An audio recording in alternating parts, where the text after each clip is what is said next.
Welcome to Soccer Morning on World Soccer Talk. Here's your host, Jason Davis. Good morning, everybody. Happy Monday. Welcome into Soccer Morning, worldsoccertalk.com. We are ready to go on a whole brand new week of shows, and man, things are happening all over the place. It's a good thing we're here to chronicle. Otherwise, who would know? If we weren't here to talk about all of this stuff, the world would never. That's what I'm going with. I'm just going to imagine that we are the voice of something. Anyway, big show for you today. We're going to talk to our friend Charles Boehm from MLSsoccer.com and SoccerWire.com and many other places about Decision Day. I may go into the U.S. women's national team win over Brazil yesterday with Charlie, and we've just gotten news out of Philadelphia that may come up.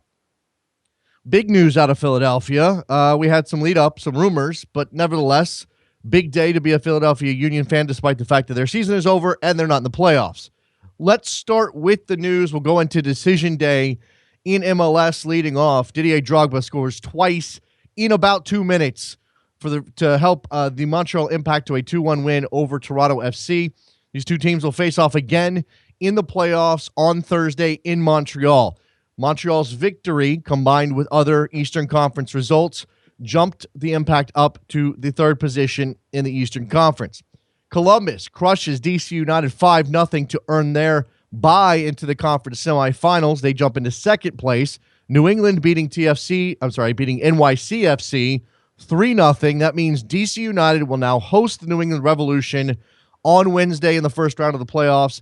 And as I said, Columbus moving into that second spot to get the bye into the conference semifinals alongside the New York Red Bulls. Speaking of the New York Red Bulls, they get a win 2-1 over the Chicago Fire in Bridgeview. That's the first ever win for the Red Bulls at Toyota Park, and it gets them the Supporter Shield.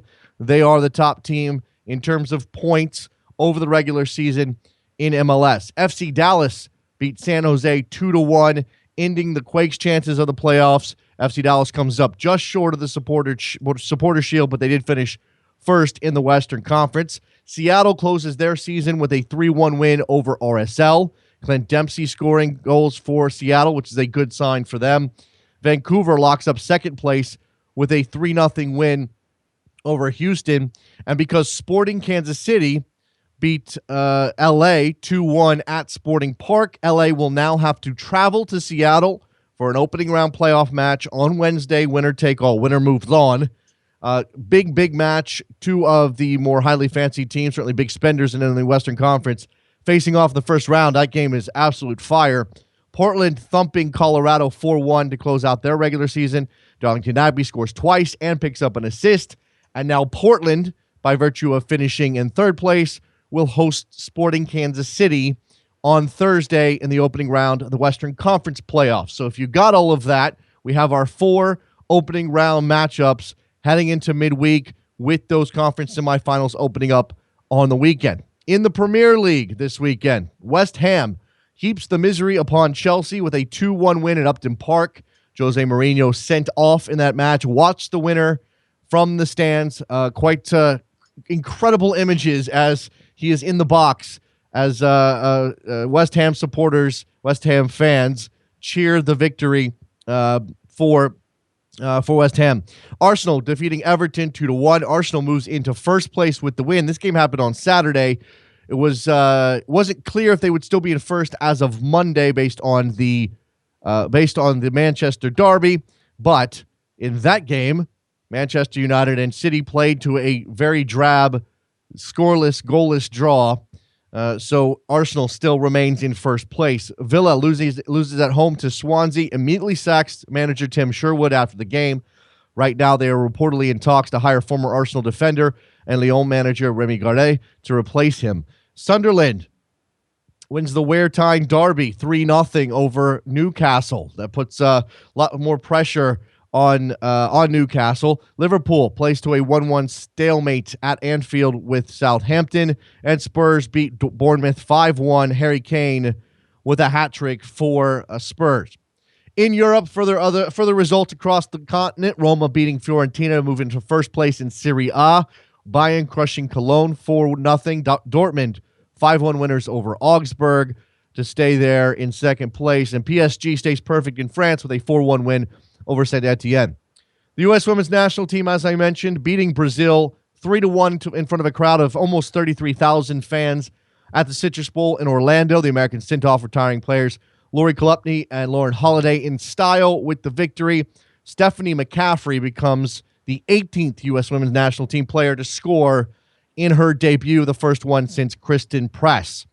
The U.S. U-17s, going back to Friday, lost to Chile in their final group stage match of the U-17 World Cup and were eliminated. A very disappointing performance for Richie Williams and his team. They had two losses and a draw in their three matches and were unable to advance to the knockout rounds of the tournament. Plenty of young talent in that group, but the team performance left a lot to be desired. UEFA is suggesting that Secretary General Gianni Infantino becomes a candidate for the FIFA presidential race. Members of UEFA's executive committee are recommending that he be nominated. They have had an emergency session or maybe planning on one. I'm not sure when this is happening.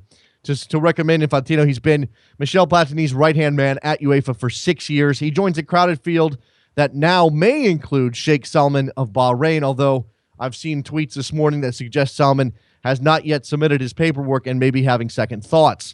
The Philadelphia Union, this is the final item of news and just added as of literally 5 minutes ago, have reached an agreement with former U.S. international Ernie Stewart to become the club's sporting director. Stewart was obviously a major part of the U.S. men's national team in the 90s and 2000s, 101 caps before his retirement in 2005. He briefly played with D.C. United as he closed out his career. He steps into the breach and will attempt to put the Philadelphia Union back on the map as a major contender in MLS. All right, that's good stuff. It's a good way to start the show. Lots of news, lots of things in the American venue that we will talk to Charlie Boehm about in just a minute. Soccer Morning, WorldSoccerTalk.com. Face in the crowd, you're talking too loud.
Welcome back to Soccer Morning on World Soccer Talk with Jason Davis. What a time to be alive.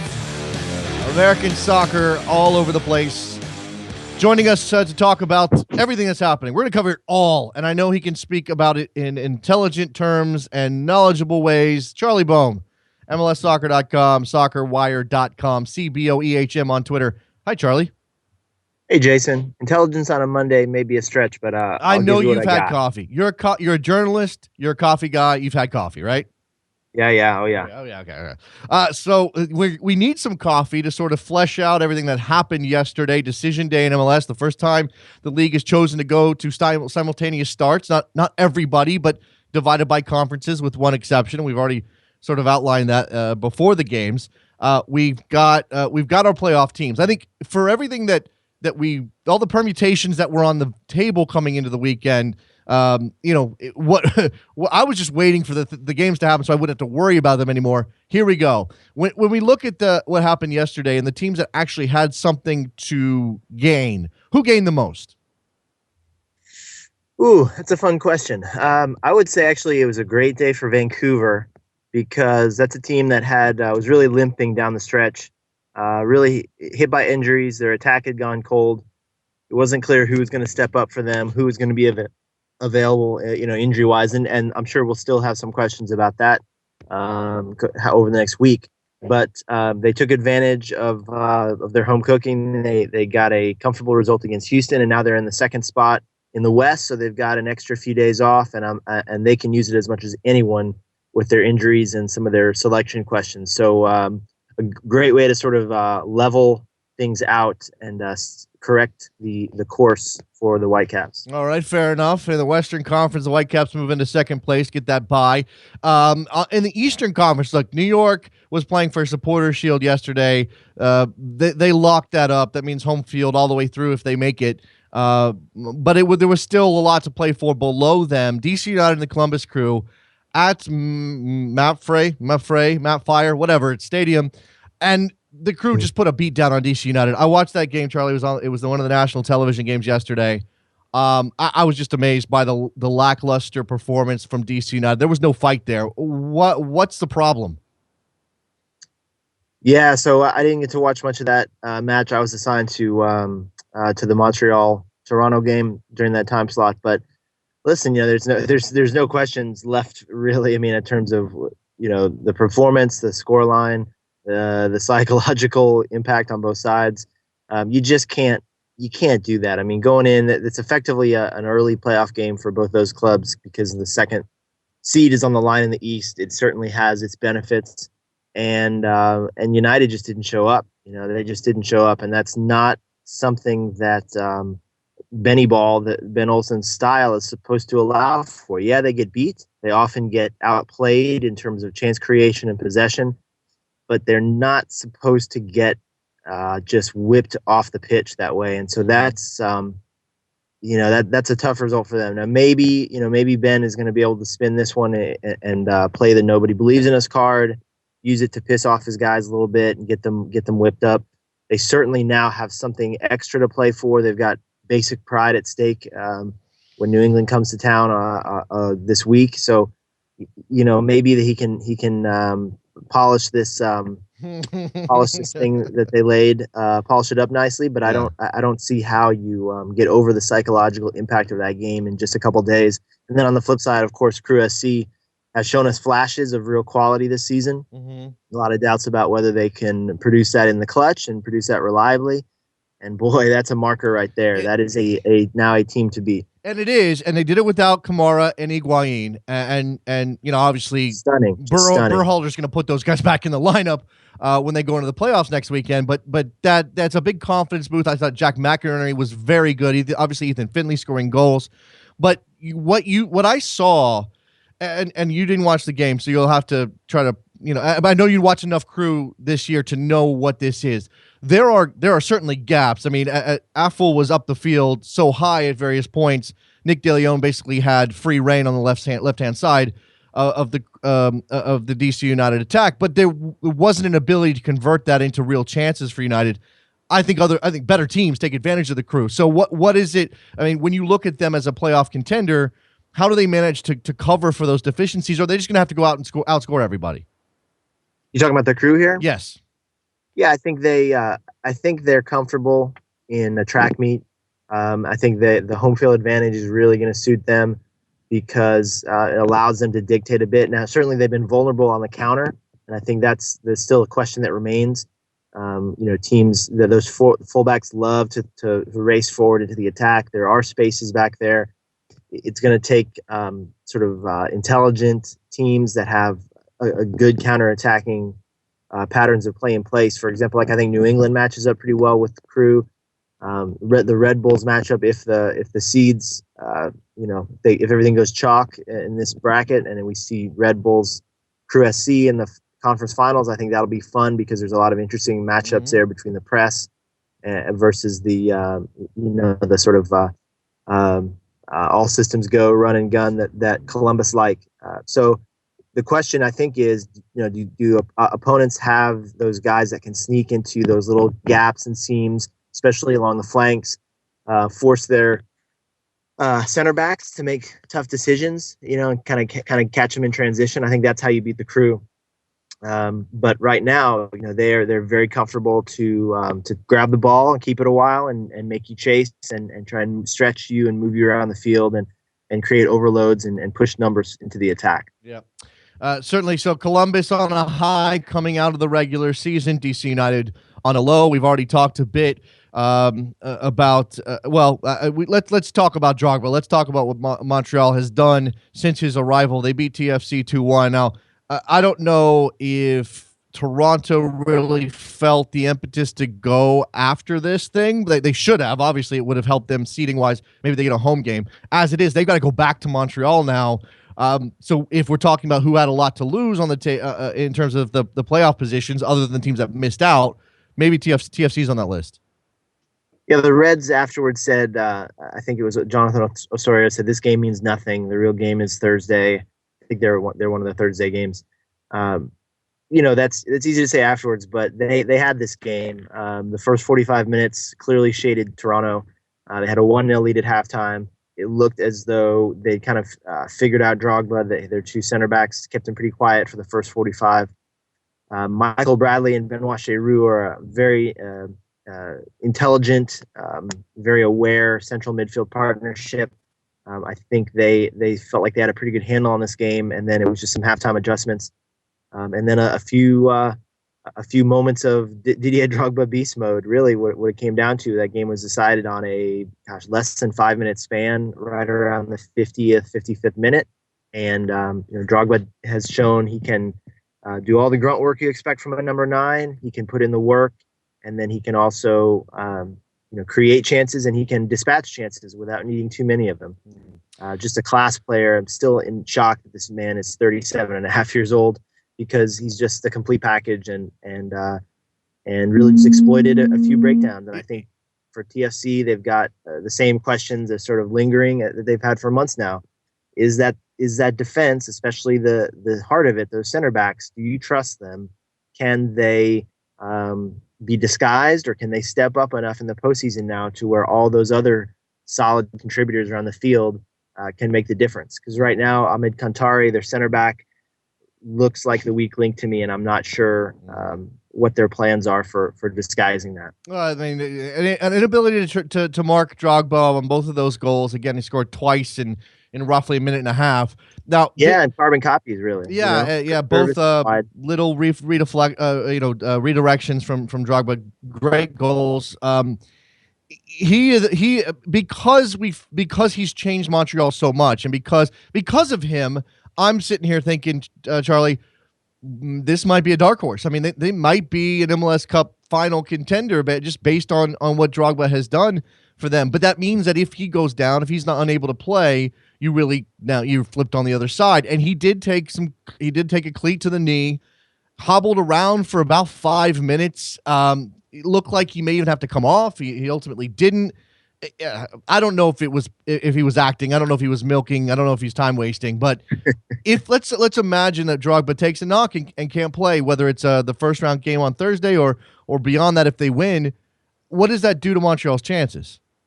Yeah, no team in this playoffs tournament is more dependent on a single individual than Montreal, and it's hard to blame them because there are just um, not many like for like moves you can make on that roster or any other roster in this league.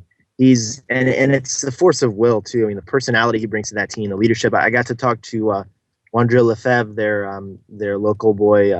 Homegrown center back when the Canadian national team was in town here in DC a few weeks ago, and he talked about the person he is. You don't just want to play with this guy, Drogba. You want to play for him. He does so much work. He has such sort of class and charisma.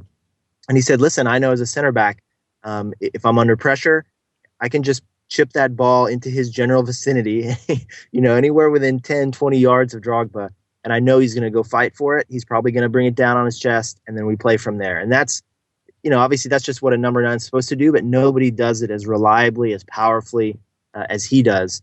And if you swap in, it's probably Oduro, let's say, is the most likely replacement. And that's just a fundamentally different proposition. That's a speedster who, you think about the impact team you saw early in this season. They're going to have to sit deeper. They're going to have to absorb more pressure. They immediately become a more passive team, more Catanaccio style. And I don't think that suits them to the same extent that Drogba's sort of abilities to get them on the front foot do.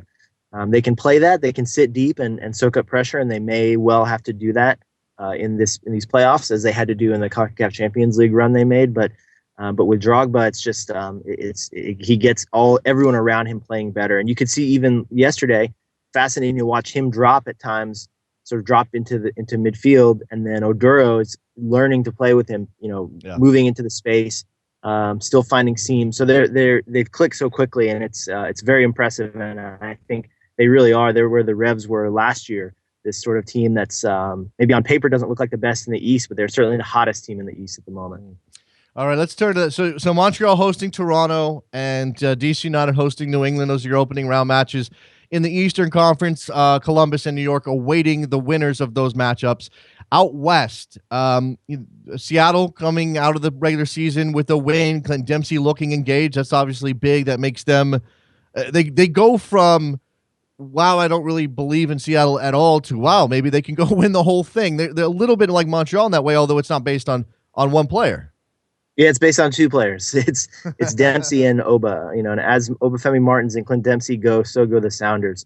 Again, we saw them, kind of limp along and have their really atrocious worst stretch of the season in midsummer when those 2 guys were out via injuries and international call-ups. They're just such a dramatically different proposition. Again, they're a team whose quality up top allows them to play so many different ways effectively.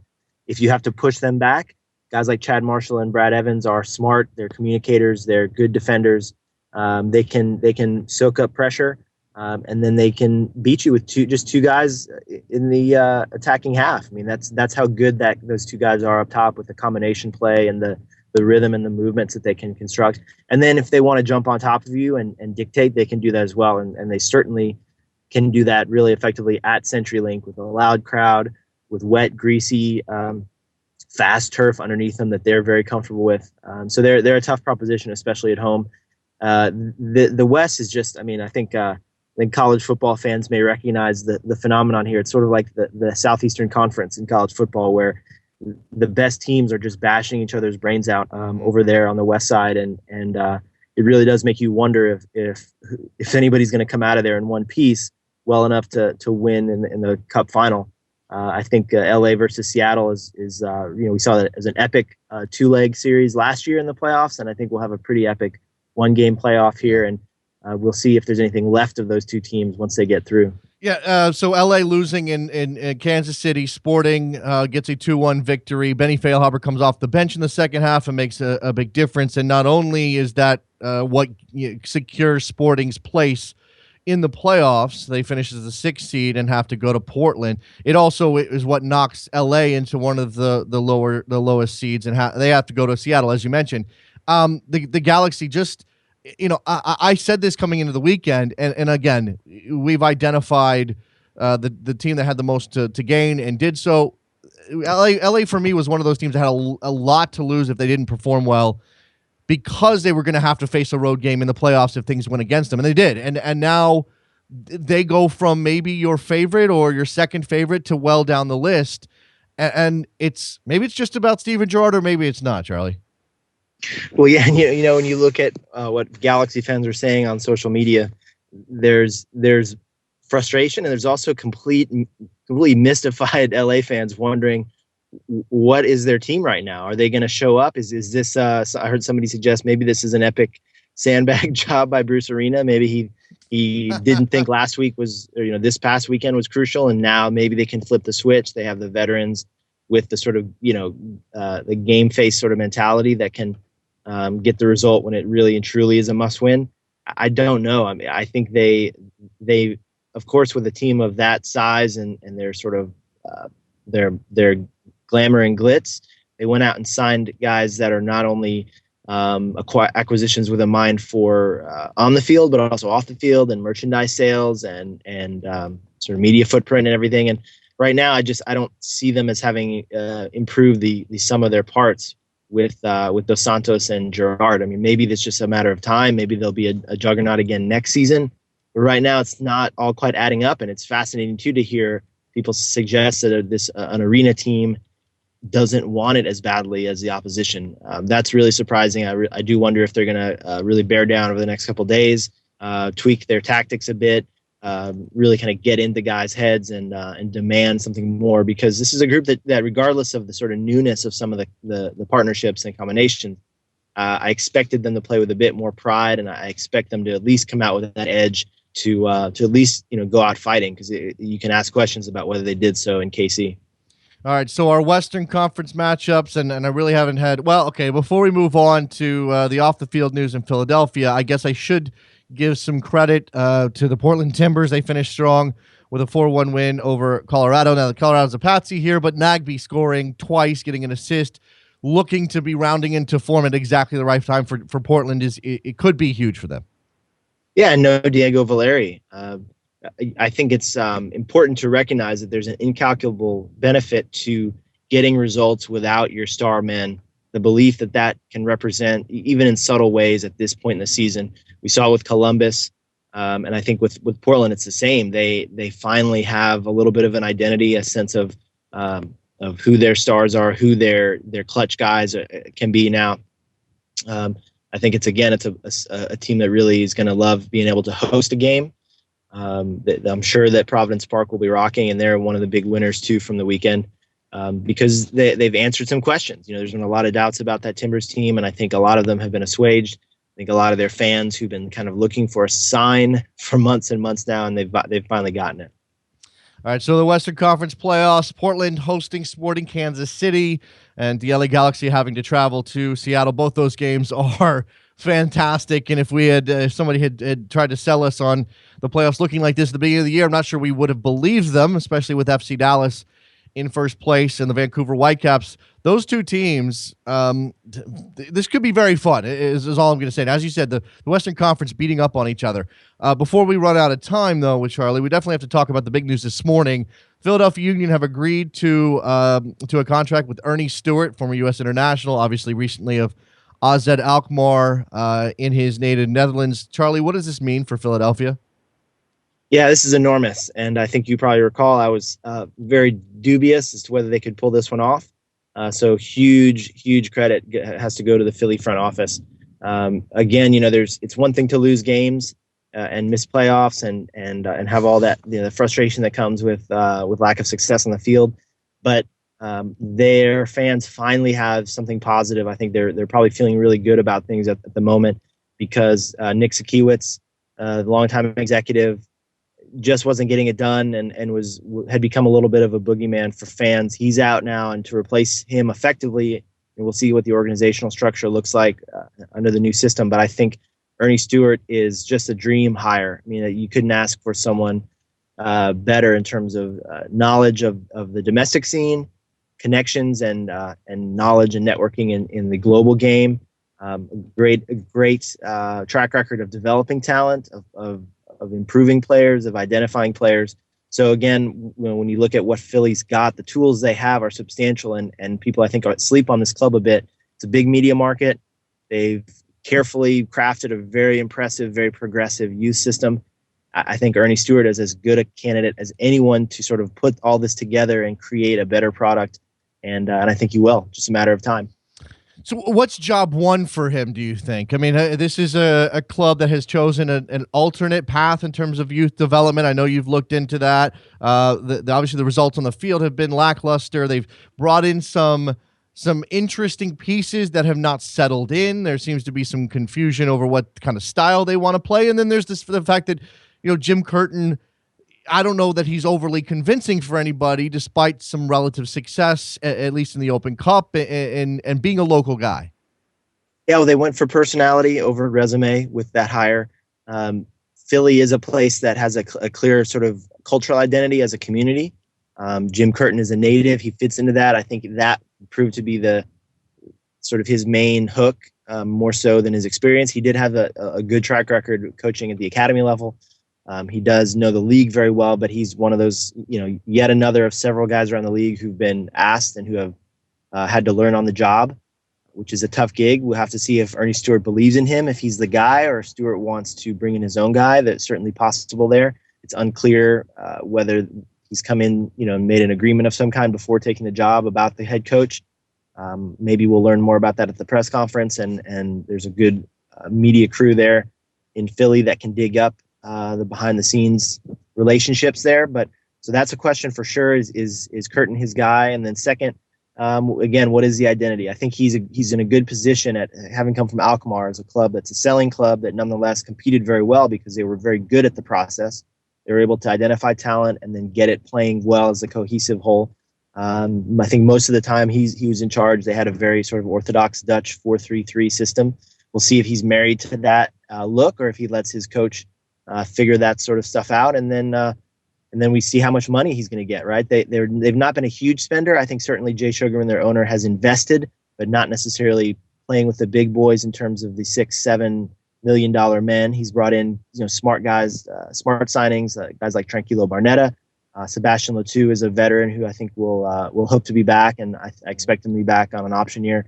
So I'm sure there'll be turnover in that roster, but we see whose fingerprint will begin to appear on all those decisions. Yeah, Christian Maidana finishing second in the league in assists. He's certainly been a bright spot for Philadelphia. A couple of things here about Ernie. First, he won't take the job until January 1st. So he's obviously going to see out the first half of the season with AZ. I'm not sure.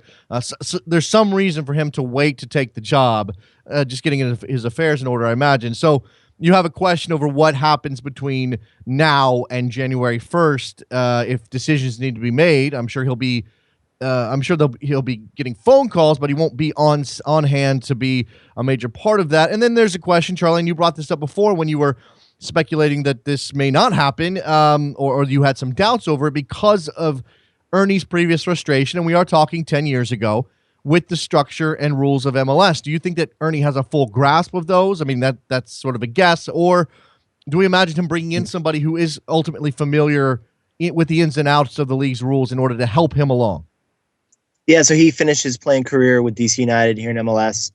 This is one of the original dual nationals, a true dual national in many ways. He is every bit, I would say, 50-50 Dutch American. He has the mindset, the IQ of a Dutch player and a Dutch executive, and has that Dutch sort of purism, I think, in terms of the way he approaches the game. But he knows frontier life a bit, let's call it, right? Life here in the U.S. is different. I think as a player, he was frustrated with where MLS was in 2004 when he wrapped things up. But the league has changed immensely since then. There's certainly some fundamental cultural limitations or organizational limitations in terms of single entity, salary, budgets, all that sort of thing. So he's going to have to deal with that. But I don't think he's going into this blind by any means. I think he knows full well kind of what he's dealing with. And my guess is he'll have someone either already on staff or he'll find someone to be his Tim Bazbachenko, who is the sort of capologist who Toronto brought in. There's sort of a growing class, a sort of a Theo Epstein style executive is becoming more common around the league, someone to speak MLS, someone with enough experience of the nuances and the little details of player acquisitions and player movements. So my guess is Stewart is going to delegate the scouting process in large part for the super draft, and all that kind of stuff. And then he can sort of keep an eye on things and be kept in the loop on what they have to do between now and January. Yeah, But I have no doubt he'll be making calls and checking with agents and other folks in his network around Europe already, sort of laying the groundwork for any winter transfer window signings. I don't think it can be overstated. Not only is this about competence and being a good football man, soccer guy, the respect that Darren Stewart has within American soccer circles, certainly, but within international soccer circles, based on his time in the Netherlands, that brings a whole new luster to Philadelphia they just didn't have before. With Sikevich doing a lot and sort of the revolving door of coaches. I seem to have lost Charlie. Oh, let me see if I can grab. Let me see if I can grab Charlie back here. That was unfortunate. Right in the middle of a question about, or right in the middle of a statement about Philadelphia. Charlie, are you still there? Let me try that. There he is. Hey, Charlie. Sorry about that. We had a Skype malfunction. Are you with me? I am. Okay. I was just saying that this brings a new luster to Philadelphia, just based on the amount of respect that Ernie Stewart has as a soccer guy, both here in the U.S. and his reputation as a U.S. international, having played here briefly, and obviously back in his native Holland, where he was running a club and had some success at AZ Alkmaar. So I just want to lay that out there before I move on, because I'm going to let you go shortly. I want to talk about the U.S. women's national team briefly. They get a win 3-1 over Brazil last night in Orlando, 33,000 people on hand. And really what it was about was Lauren Holiday and Lori Kolupny. Yeah, another sort of memorable occasion, an emotional occasion on the victory tour, another batch of players riding off into the sunset. And really, encouraging to see a higher quality of play overall. They went out and got Brazil, who are in the midst of a residency program. So Brazil are a much tougher proposition for them on the field. So it's more than just sort of a glorified scrimmage against far inferior opposition. They're actually getting tested.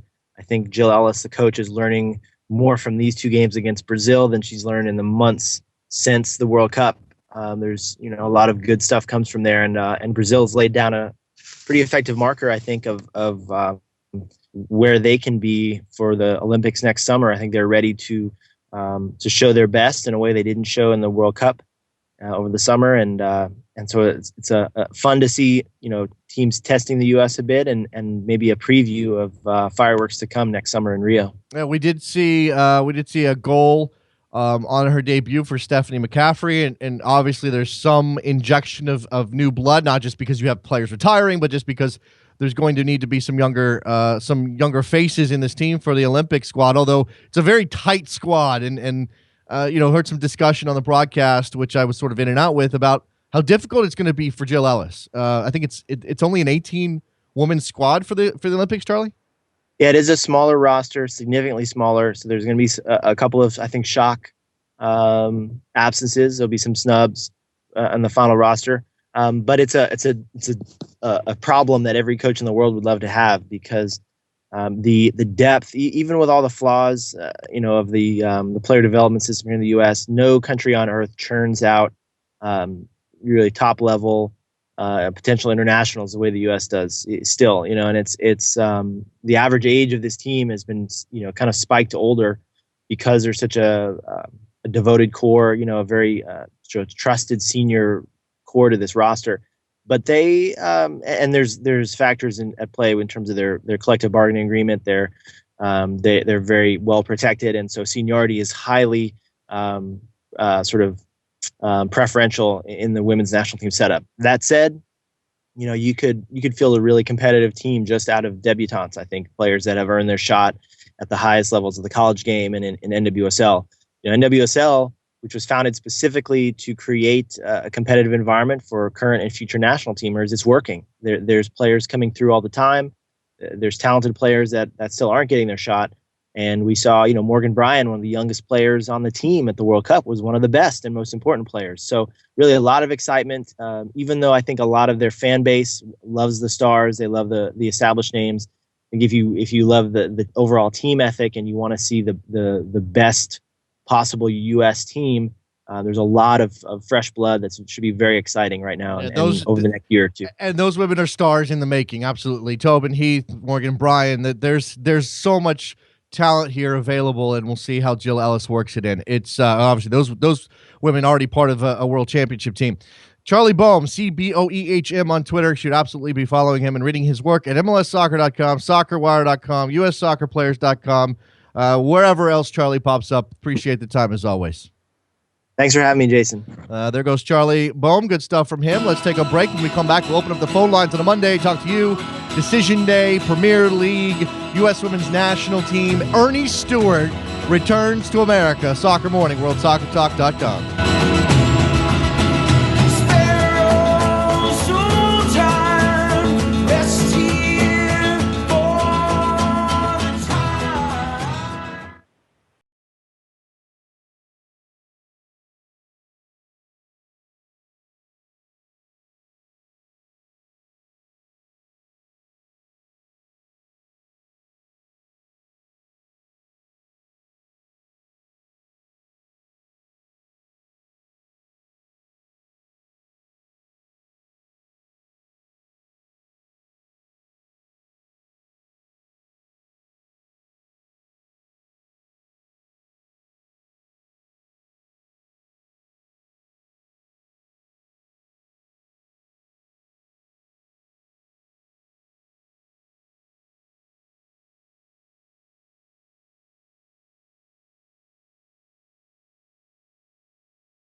Welcome back to Soccer Morning on World Soccer Talk with Jason Davis. Here we are, Monday edition of Soccer Morning. Phone lines are now open, 646-832-3909. Say it one more time. I'll do it slower so you got it. 646-832-3909. I do that because I have a little bit of number dyslexia.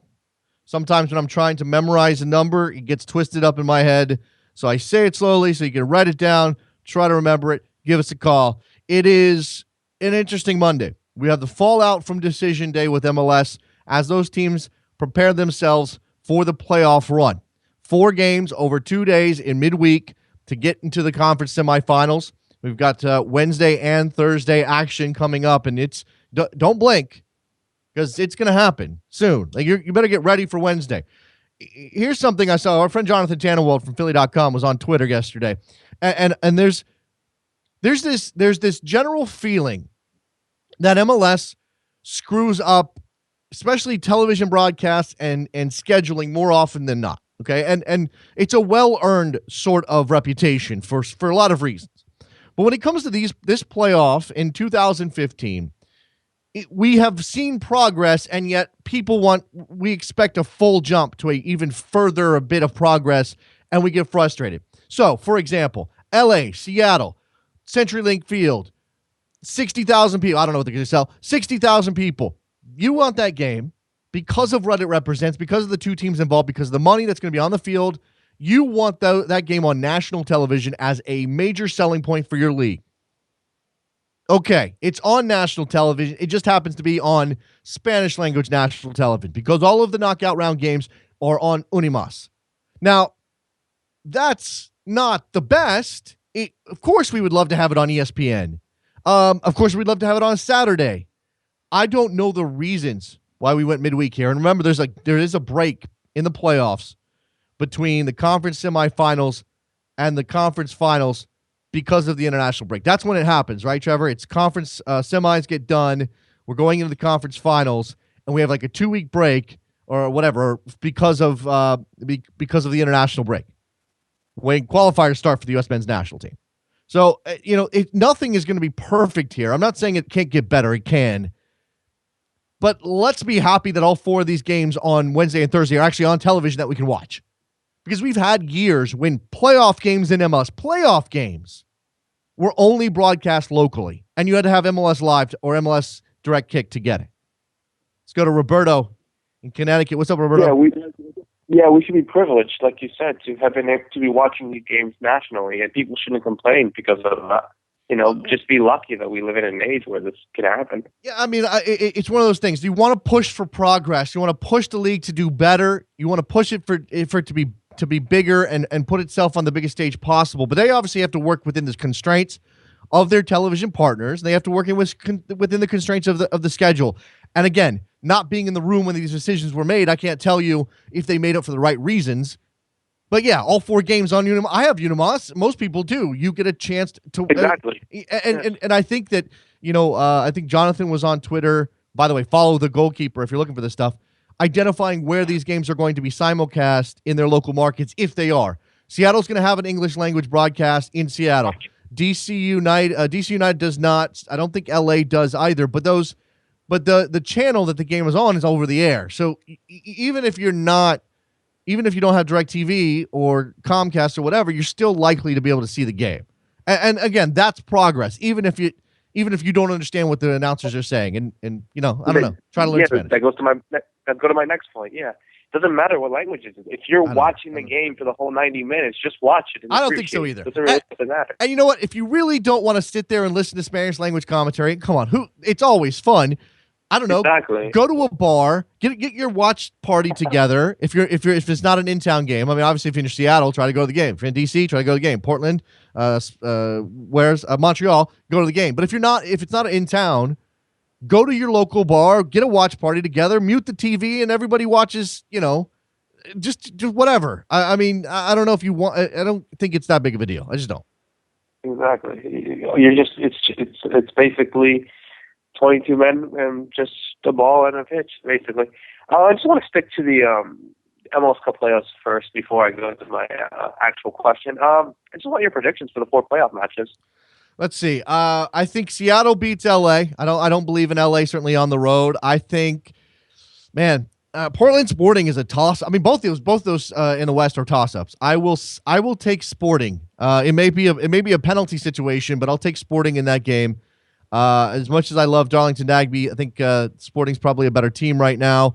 I will take Montreal to beat TFC, as sad as that is to see. Really? Yeah, I think so. I mean, I think TFC is too inconsistent. Defensively, they're too frail.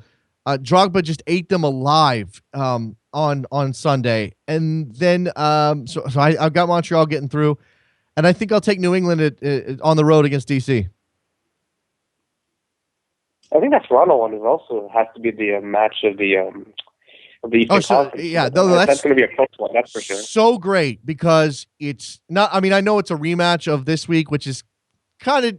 I mean, I'm not a big fan of it being a rematch. There's nothing you can do about it. But obviously, you have all of that embedded Canadian rivalry stuff. You've got Drogba. You've got Jovinko.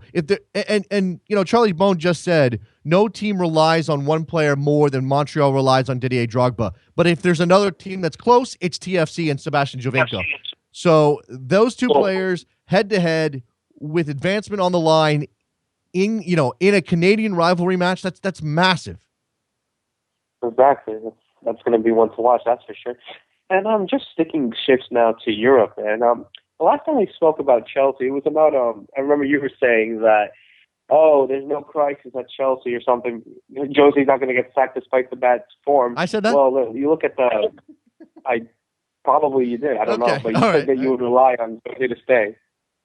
Yeah, well, I mean, it's hard to imagine a guy like Jose Mourinho being fired unless things are so bad. And I don't know when we talked about this, Roberto, but yeah, he could be fired tomorrow. I mean, at this point, it wouldn't be a surprise anymore, would it? No, of course. I mean, look, I'm hearing stuff, and you can't really trust a lot of people now because of everything going on at the same time. But you hear these rumors saying, "Oh, he's going to be gone by the 1st of November or before the New Year, before Christmas, et cetera, if results go bad, you know? Yeah, and look, they don't get much worse for a team that's a defending champion and has eyes on a repeat than it is for Chelsea right now. Losing to West Ham. West Ham's not a bad team this year, obviously. They're in 3rd place. No. But losing to West Ham, and right now Chelsea's in 15th. They are 5 points off the drop zone. They have 11 points from 10 matches. That's disastrous. That's nuclear level stuff for a team like Chelsea. And their rival team Arsenal are just rubbing it in their face. Yeah, Arsenal right now tied at the top of the table. I thought Arsenal was still in first. I guess Manchester City on goal differential has them pipped at the moment. Roberto, got anything else? I got a bunch of people wanting to get in. No. Appreciate the call. Fine. That's it. Good stuff, Thanks, man. Jason. Roberto in Connecticut. Always a good call. Let's go to Richard in Philadelphia. Richard, what's up? Jason, hallelujah. The Union have made the best front office decision since 2010. Hallelujah. Ernie Stewart has arrived. What does it mean to you, Richard?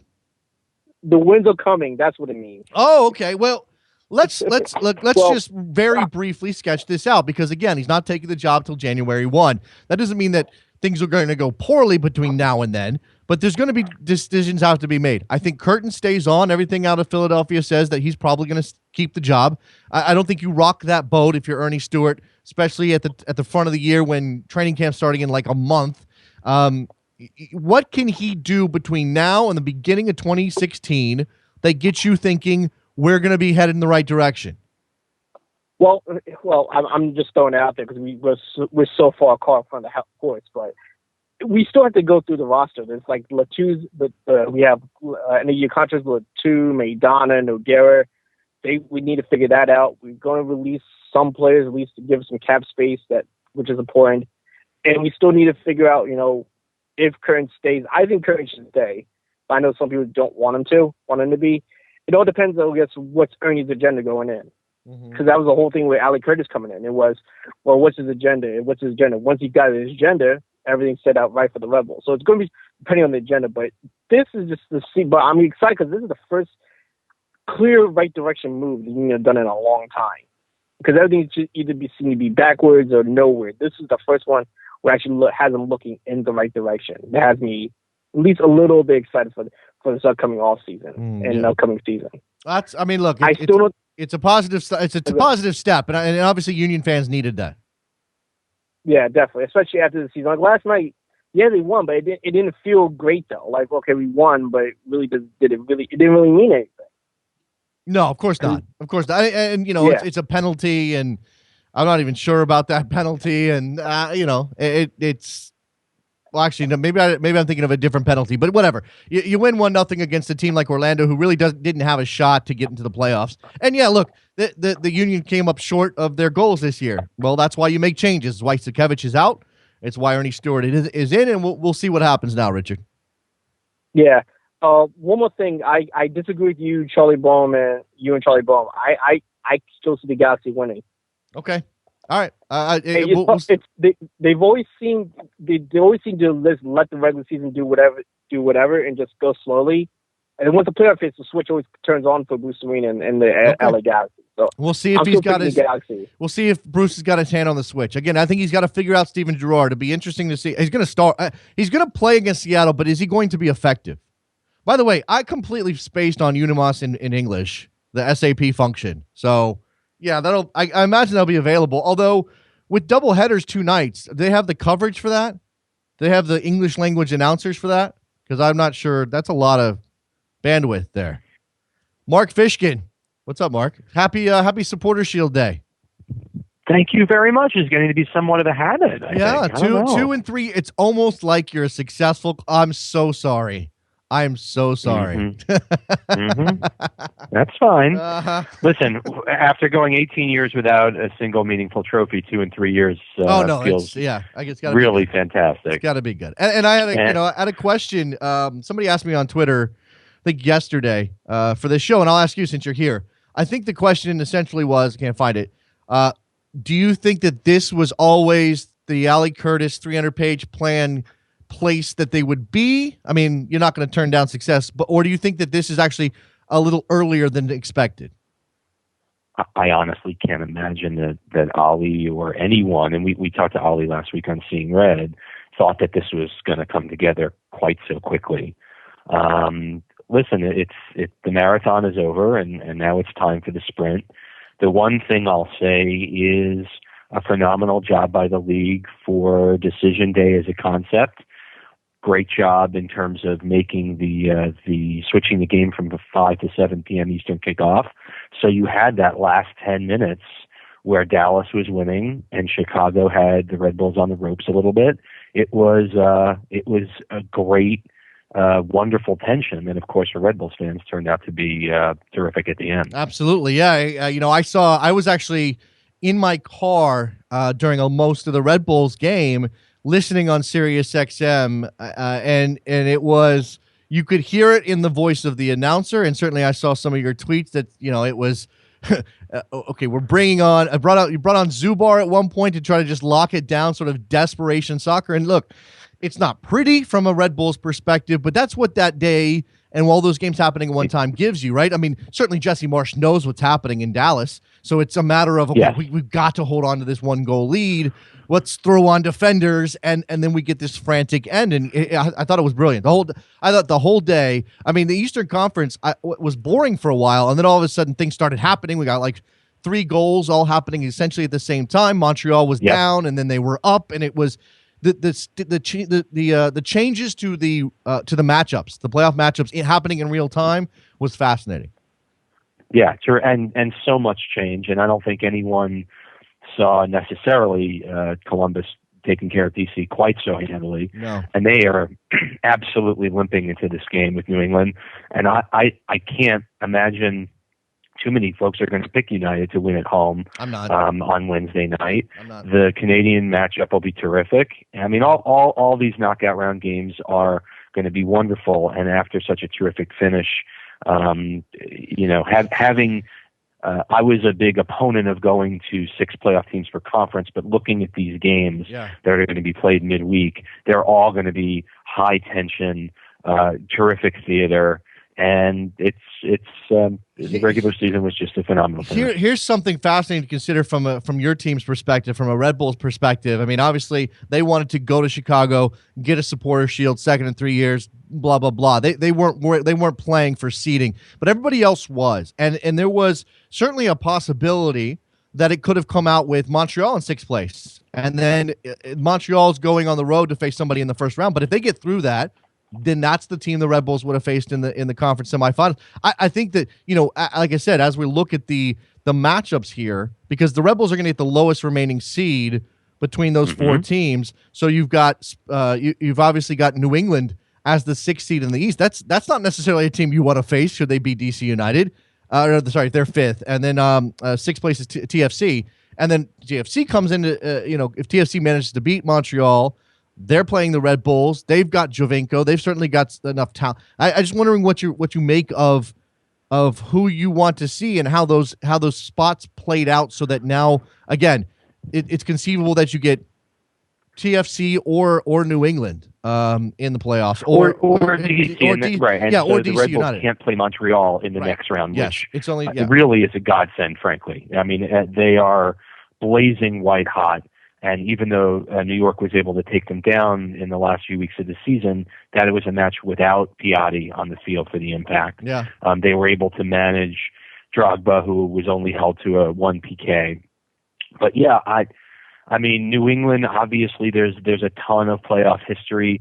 The epic Eastern Conference Finals matchup of last season, where you have Jermaine Jones giving a 2-footed scissor kick to Dax McCarty that goes without any sort of call. You have Bradley Wright Phillips picking up a second yellow, a yellow that suspended him for the last game. And you've got, I mean, I still see that ball coming over Tim Cahill's shoulder in Foxborough in the dying moments from Henry that would have, if he was able to convert it, would have sent New York to the MLS Cup. So, yeah, I mean, listen, there's no in a parity league like this, there is absolutely no ideal matchup for anybody. Yeah. These games are going to be blood sport, and they're going to be ugly, and they're going to be gritty, and it's going to be who's going to make a mistake first is going to help determine a lot of these matchups. So, New York was able to throttle Giovinco earlier in the summer and dominated them at home 3-0, and then a DP-less Toronto was able to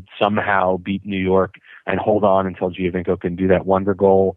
And maybe it would be DC United. I can't imagine anyone would be terrified of DC United right now, frankly, but maybe they'll show up at home. Yeah. So I don't think there's an ideal matchup. I don't think there's going to be any ease here. It's going to be high nerves and high stress. And the nice thing about, I guess, for the Red Bulls that were on part of the 2013 team that won the Shield 2 years ago, that are still there, and it's the spine of the team, right? Yeah. It's Robles, it's Dax, it's Bradley, it's Lloyd Sam. They understand, that this is just one hurdle, and there's a lot more to go. Yep. Mark Fishkin from Seeing Red. Go check it out. I imagine they'll have some great stuff during the playoffs. Mark, appreciate the call. Thank you. Always good. Be well. Thanks. There goes Mark Fishkin. Let's turn now back to the Philadelphia crew and, not the Philadelphia, the people from Philadelphia. Rick in Philly, you're on the air. Jason, can you possibly imagine how happy I am right now? For anybody who doesn't know, Rick is a gigantic Dutch football fan. So for him, I'm sure this is nirvana today with Ernie Stewart joining his local MLS club. Jason, this is, you know what's great about it? I called you the day that Sakevich was let go, and I said I couldn't be truly happy because it being negative, it's taking away, even taking away something bad. Today I can be truly happy. And the reason for it is this. Not just are we going to have finally some kind of philosophy coming from the GM office, which we've never really had aside from Novak's Duplag Archipelago. For the first time, the union has made a major decision based entirely on what is best for the soccer team. If they were just trying to placate the fan base, if they were just trying to do it for PR, they would have hired a relatively big name. They would have hired somebody from the EPL. They would have hired somebody whose name would resonate and hopefully get them a couple minutes on, sports talk or whatever. Not to say Ernie Stewart isn't a big name, but Ernie Stewart is the right choice. He's the perfect fit for this team, and I'm just absolutely ecstatic. There you go. Rick and Philly, very excited about Ernie Stewart. I guess, I guess full marks to whoever talked Ernie Stewart into taking this job. I mean, I don't know that Sugarman's the point guy. He's probably got somebody else doing his work. But was Sakevich no longer in that job? I don't know. I'm curious to know who did this, Rick. There was some rumors that the MLS main office actually got involved with these conversations. Not surprising. Not surprising at all. But no, this is a great day. I went to the game last night and I'm watching the Union win, and it was the most disinterested I'd ever been in watching a Union game. But today, it's just, I promised, I made a pledge that if they hired Ernie Stewart, I would not be negative about the team for a year, and I'm going to hold to that promise, and I want you to hold me to that too. All right, so no negativity from Rick in Philly for a full year on the Union. I don't think you can do it, Rick. I really don't. I can do it. I really can. And also, because Mark's a friend of mine as well, I just want to say, as hard as it is for me to say, I want to congratulate the Red Bulls for finally winning the right way. Okay. I don't know what that means exactly, but there you go. Appreciate the call, Rick. Thanks a lot. Thank you. All right, Rick, drop it out a bit there. Let's go to, we're just going back and forth. Philly, New York. Stan in New York. What's up? Hey, how's it going, brother? Doing well, man. What's on your mind? Hey, man. I'm going to talk about Chicago and, just kind of like add on to the teams at MLS that aren't cutting it, like Rick's team out in Philly. But the whole winning the right way thing, look, I'm from New York. I've seen those guys spend money on Rafa and Thierry and Tim. And, we still want to support his show with Thierry. So the whole win the right way thing, I'm not sure if he's referring to the RSL thing, but look, LA's been winning any way they can, and I'm pretty sure they splashed the cash. So, again, maybe when you get him back, he clarifies the whole win the right way thing. But the Red Bulls, to me, are just a team that, they've really kind of like, they've shown what they can really do. And I'm just proud of those guys to have done it without Thierry. So whichever way, they've done it, kudos to those guys in red, man. Yeah, let me just jump in here because look, a lot of people have spilled words on this. A lot of people have said this, but I think it bears reiterating. What's astounding to me about this season for the New York Red Bulls is, again, they fire their coach, their much beloved head coach Mike Petke. They bring in a new technical director, whatever Ali Curtis's title is. They set up a new plan. They get a new identity. They bring in a bunch of new players. Like Mark said, the core is still there. Robles, Bradley Wright Phillips, Dax McCarty, Lloyd Sam. You want to throw him in there, but they did bring in some new blood. They bring in Felipe. They bring in Sasha Kleshchid. They start relying. The fullback situation is still amazing to me, how they keep rolling through people there. And they didn't just make the playoffs in year one. They won the Supporter Shield. Now, look, there's a lot of reasons to sort of downgrade the Supporter Shield. It's not a balanced schedule. They didn't play as many teams in the West, whatever. It's still astounding. And the biggest thing for me, Stan, and I know you know this as a New York fan, there's no drama in New York right now. And there's always drama in New York. You know what I mean? It's always something. It's Petke benching Thierry Henry. It's Tim Cahill flying out for Australia matches. It's somebody being upset. It's Rafa Marquez throwing hissy fits. There's always something. This team has none of that. Look, and the thing is, even with like the hissy fits and like Rafa chucking a ball at Landon, which I still kind of like almost tear up, like this guy really threw a ball at the guy. But in terms of kind of like how the team has come together, like to touch on your point about the fullbacks, when you look at Connor Lade, like this kid, the kind of like leaps and bounds he's grown under Marsh specifically. Yeah, he did the whole thing with Gio last season with the Cosmos, but for me, he owns that left back or right back position. Yeah, he got torn up in a game, but who doesn't? You know, occasionally. You know, like Pirlo has bad games. You know, so for Christ's sakes, give him a break. But like your overall point about like them kind of like just really coming on with like these new pieces, keeping that core and bossing everybody around. Like they're just not beating teams. They're really embarrassing them. That high press, like that game where DC, where the coach came out at the end of the game and just said, yeah, like they're the gold standard. For me, they are. And yeah, they got beat by Orlando, but that was them being exposed out of the counter. You know, you bend, but they got broken. So, hey, they paid for that. And Orlando, when you have Kyle Larin, he's breaking anybody. But, you know, in terms of like with their style of play, they just destroy everybody. Everybody, and you have to respect it, and I love it because, of course, you know, I'm a New York guy. But in terms of, like, going from a team that's doing great and to kind of, like, get into teams that are just, if I could relegate them, I would. Like, what is going on with Chicago? Well, like, Chicago, to me, is the example, and again, I'm not getting into relegation, but the example of horrible management. Because I don't think it's the guy that's splashing the cash. Sure. But I think like the decisions they make in terms of the technical director, then the head coach, it's just like they bring in these old players that don't have a lick of kind of like Ernie Stewart. He earned his bones in Europe, you know. Yeah. But when you bring on Brian Bliss or you keep him as the technical director, I'm listening. Go ahead. Well, it just makes no sense. How do they want to progress?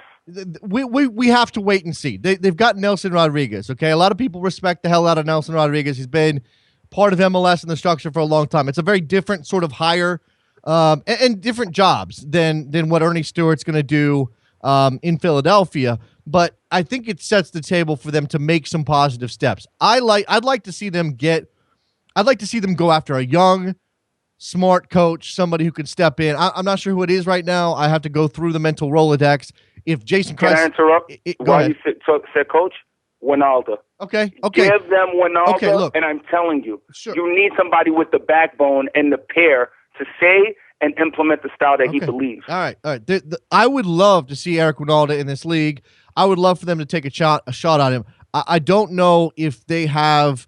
I don't know if they believe it's the right thing. And the problem is that people tend to think long term. They don't go, well, let's hire Eric Wijnaldum. He'll be here for 2 years, and we'll see what happens, and it might be great. They go, who's the guy we want for the next 5? And I think it's difficult to imagine Eric Wijnaldum being there for 5 years. I think that's just tough based on who he is and what he says. That's the thing. Guys don't give him enough of the shot. But he's gone to the MLS outlets and he's interviewed. Like the guy wants a shot, and I really think I follow him on Twitter, and I think he said a comment the other day. He said like the guy currently at Chicago didn't want Poku. He said he'd be average at best. Like just think about that. The guy that's bringing in talent said that the guy who has like 4 goals, 7 assists would be average at best. I think Chicago could use the lifeblood and could really use like some guy that's going to think a little bit outside the box and look for I'm with you. I'm really with you. turn that team around. And look, shake up the MLS, the sort of boring MLS structure that tends to rotate through people. I mean, Chicago stands as an example. I think Frank Gallup is ultimately at the basic level a good coach, but he's no longer the guy that should be leading the big clubs in MLS anymore. I mean, that's just. It's time to move on from that group of coaches and move into a new generation. And Ronaldo fits; he checks those boxes. The boxes Ronaldo does not check are again some of the ones that look, conservative people making conservative choices aren't going to hire Eric Ronaldo. I hope they try. I hope they give him a shot. And there's absolutely no doubt that Eric Ronaldo can identify talent. He did a great job with it in Atlanta with Cal FC. He's got a bunch of guys who've gone on to big things that he picked out, and that's a big deal. I got to run, Stan. Appreciate the call, man. You have a good week, man. There Take you it go. easy. Look, it would be great. Let's bring Eric Ronaldo into MLS. Absolutely. Washington, what's up, man? Hey, how's it going, Jason? How's it going? First of all, I have to ask you a question before I do. I got to do this. First of all, just so it's clear, I'm NYCFC. I believe New York is blue. I'm NYCFC for life, so I don't want anyone to misunderstand what I'm about to say, okay? But I got to give credit where credit is due. And as a bigger man, I want to congratulate the New York Red Bull on winning the Sports Shield, all right? Okay, all right. Getting that out of the way. Hello? Yeah, I you got it out of the way. I'm going to let you just hang there for a second, Washington. Okay. No, go ahead. Okay, so my question was, first of all, I just to mention one thing, I went to NYC. I went to see the NYCFC game last Sunday, and the score. We don't have to hash that one out. But just want to say it was a great experience, and I want to give props out to NYCFC and to the team, and specifically to both. And I don't know if this was caught in the broadcast, it probably wasn't. But Villa and Lampard got out there right at the end, got into the middle of the pitch, and gave thanks to all the fans. And they didn't apologize, but for what they were saying, it was almost like an apology for this season. You guys deserve better, and the next season. I just want to give them a shout out. Thank you very much for that, because I appreciated it, and I'm sure all the fans there did too. All right, that's great. Now, one question, because I don't. This has bounced back so many times that I don't believe it until I hear from Jason. I actually said this when I read the tweet, and you probably covered it just because of work. I wasn't able to listen. Is it true that the United States is the U.S. now hosting Copa America next summer? Yeah. It's a done deal. Been announced by CONCACAF. Washington, get your money ready. You're gonna be buying tickets. Right. Yep, you're gonna be buying tickets. Actually, you made my day, man. I didn't want to believe because I've believed too much over the last couple of years, and they got my heart broken. Thanks a lot, Jason. You know what? I even forgot that happened. When did that happen? On Friday, Trevor? On Friday, yeah. Yeah, it happened on Friday, and I even forgot to bring it into this show because it happened so long ago in terms of the weekend. But U.S. Soccer put out a release. U.S. Soccer to host prestigious Copa America Centenario in 2016. So if U.S. Soccer is announcing it, it is a done deal. Now we just wait for the cities. All right, my man. All right. Take care, Jason. Appreciate the phone call. That's Washington up in New York. Yeah, it was a very busy weekend, so I missed some stuff. I mentioned was it Gianni Infantino being proposed as a. By the way, that's the bald guy who's always at the UEFA draws. If you know who that is, he's the guy that UEFA is pushing for FIFA president right now. Also, Tokyo Shishwale. No idea. I'm going to try that. It looks like sex whale. I'm not going to say it's sex whale. It's Shishwale. Anyway, he's also running for FIFA president. And we've got Copa America Centenario, which I'm going to go talk on Sirius XM about that. And maybe we'll cover it more here tomorrow. Get your reaction to the fact to the news that this is actually happening. I am excited. Trevor, let's get our tour booked. We're going around the country. We're taking the show. I hope, maybe. Can we get a title sponsor for that? The Soccer Morning Copa America Centenario Tour brought to you by, I don't know. All right, let's wrap up this edition of Soccer Morning. Thank you very much to everybody who called in. Thank you to Charlie Boehm for his insight. Welcomed as always. Good stuff from him. Go do things on Twitter with us at Soccer Morning. Go get a Sirius XM subscription so you can listen to the daily show over there at Sirius XM FC channel 85. What else, Trevor? What else can I tell people to do to help support the show? Get us your, I don't know. Get us your, whatever. Send us stuff. Questions, comments, concerns. We'll hit them all.